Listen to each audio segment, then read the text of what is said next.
वहाँ पे एक पॉज़ आ गया और उन्होंने इतना गाइडेंस दे दिया कि अब ऐसा लग रहा है कि रेट्स नहीं इंक्रीज़ किए जाएँगे। ये बात तो सही है कि भई अभी 2-3 महीने तक पहले तक तो रेट बढ़ा रहे थे। तो अनलेस एंड अनटिल कोई बड़ा ही फाइनेंशियल इंस्टीट्यूशन क्रैश हो जाती है, अनलेस एंड अनटिल कोई बड़ा कोलैप्स आता है, तो इतने तुरंत तो रेट कट होगा नहीं।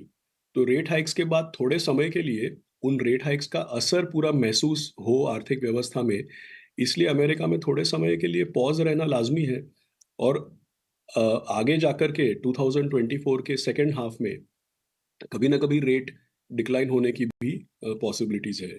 तो इसमें नेगेटिव केवल यही हो सकता है कि फिर से इनका इन्फ्लेशन बढ़ने लगे और पॉज़ के बजाय इनको रेट हाइक करना पड़े।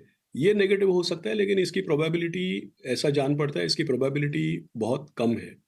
और अमेरिका में पॉज़ होने से सबसे बड़ा फ़ायदा हमारे लिए या इमर्जिंग मार्केट्स के लिए ये है कि भई डॉलर अपना अप्रिसिएशन छोड़ देगा। अगर डॉलर अपना अप्रिसिएशन छोड़ देगा, तो यहाँ पे रुपया स्टेबल हो जाएगा और हमारे यहाँ पे भी ब्याज दर बढ़ाने की हमको ज़रूरत नहीं पड़ेगी और दूसरी ख़ास बात, रुपया स्टेबल होने पे ही बाहर से एफआईआईज़ का काफ़ी बड़ा पैसा लगना शुरू होता है, जैसा हमने पिछले 1 डेढ़ महीने में देखा है। ऑलराइट, चलिए बिल्कुल हमने एफआईएस के पैसे आते हुए देखे हैं और बाजार की जिस तरह से चाल है, मेरे ख्याल से आशीष, भारत अगर इमर्जिंग मार्केट के तौर पर हम देखें तो काफ़ी आकर्षक डेस्टिनेशन तो बन ही गया है और हालांकि एक प्रीमियम के साथ भी आता है, लेकिन फिर भी मौके यहाँ पर कई सारे हैं। बात अब आपके थोड़े फंड हाउस की ओर मैं लेकर जाना चाहती हूँ।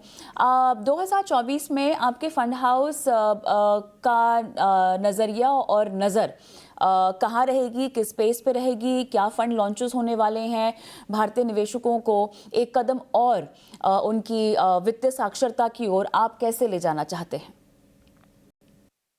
सो कविता जी हम लोग हमेशा अगर आप देखें तो सबसे पहले जैसे एसआईपीज़ के ऊपर ही ध्यान देते हैं क्योंकि ज़्यादातर लोगों के लिए हर महीने आमदनी होती है और हर महीने आमदनी में से सेविंग करनी चाहिए। सो यही खास मैसेज रहता है हमारा भी और पूरी इंडस्ट्री का भी।